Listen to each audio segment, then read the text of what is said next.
E aí, estudantes da Escola Miriam Marroquim, Tropa de Elite 2, professor Wagner na área, com a disciplina de Biologia. Estamos na nossa aula 8, hoje são 16 de abril de 2021 e vamos continuar abordando as características gerais dos seres vivos, né? Então, lembra que na última aula eu propus a gente fazermos uma revisão dessa temática, que é bastante importante dessa área da biologia, tá ok? Então falamos um pouquinho sobre algumas características e hoje vamos continuar com outras características que também fazem parte dessa temática, tá certo?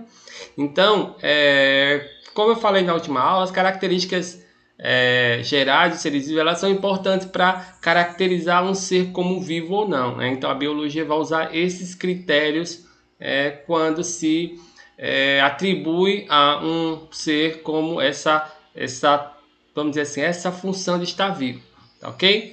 Então aqui abordamos mais uma dessas características que é a evolução. Então a evolução biológica, né, é a mudança e as transformações que ocorrem nos seres vivos ao longo do tempo. E essas mudanças elas vão surgir a partir de fatores ambientais, ou seja, de pressões ambientais que vão fazer os seres vivos modificar e aí gerar uma nova espécie, tá certo?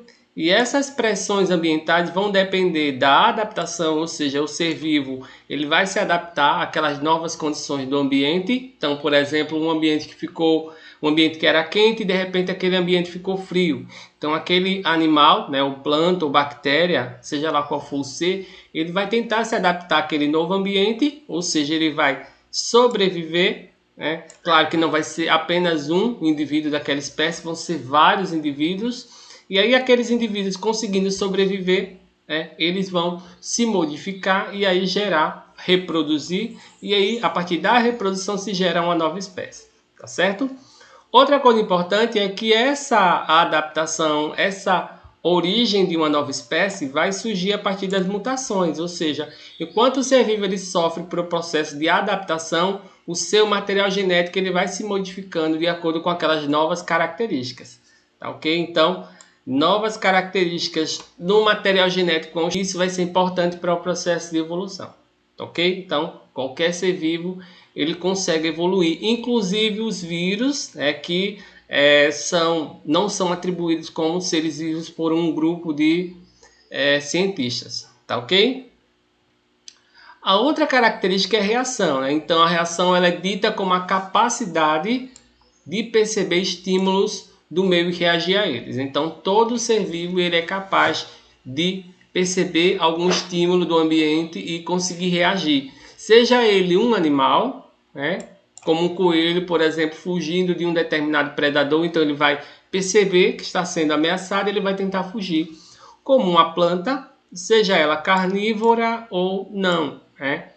Além de bactérias, vírus, fungos e outros seres também são capazes de reagir em um determinado ambiente, tá certo? Então é uma característica também importante para qualquer ser vivo. A próxima é o movimento. Então todo ser vivo vai ser capaz de realizar o movimento, E o movimento ele vai partir também da percepção e da reação. Então é a partir dessas duas características que vai ter o movimento de um determinado ser vivo.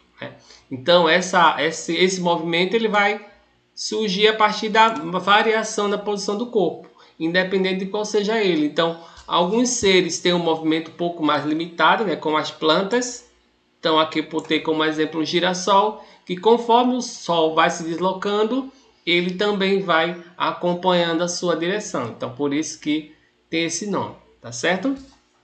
A outra é a questão da característica do deslocamento, melhor falando, vamos dizer, com uma forma mais abrangente. Então, que é a locomoção. Então, quando o ser vivo ele se desloca de um lado para o outro, temos aí um movimento chamado de locomoção, ok? Então, plantas, como vocês já sabem, não tem esse tipo de atributo, Elas não conseguem fazer a locomoção, é apenas um movimento um pouco mais limitado, tá ok? E por fim, a gente já falou um pouquinho dessa característica, que é a nutrição, é a capacidade dos seres vivos adquirirem os nutrientes, né, os alimentos necessários para a sua sobrevivência, tá certo? Para manter o metabolismo do corpo, suas funções vitais. E vimos também que os seres vivos são classificados em autótrofos, então os seres que produzem são capazes de produzir o seu alimento. Por exemplo, temos aqui os três representantes, né? Algas, plantas e bactérias. Lembrando que as bactérias que fazem esse tipo de, vamos dizer assim, tem essa característica, no caso as fotossintetizantes, né? Temos também as bactérias quimiosintetizantes, que são também autótrofas, só que aí o processo de obtenção de alimento é um pouco diferente. Em breve vamos falar sobre isso, tá certo? Mas todas elas são capazes de captar, essas que estão aqui no caso, né? Captar a luz solar e a partir disso conseguir produzir o seu alimento, tá ok?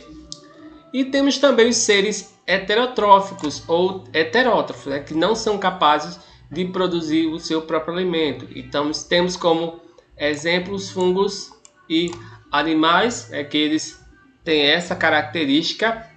Algumas algas também. Então algumas algas, algumas bactérias, perdão, não são capazes de produzir seu alimento, assim como fungos e animais, tá certo? Então temos aí a divisão desses dois grupos aqui com relação à nutrição, tá certo? Então finalizamos mais as 4 últimas características gerais dos seres vivos. Na apostila de vocês tem os exercícios, as questões. Lembrando que respondemos apenas a primeira questão, né? Então façam as outras questões. Qualquer dúvida pode colocar lá no YouTube, né? Embaixo nos comentários, e aí conforme for tendo as próximas aulas eu tiro essas dúvidas de vocês, tá certo? Então um abraço, obrigado e nos vemos em breve.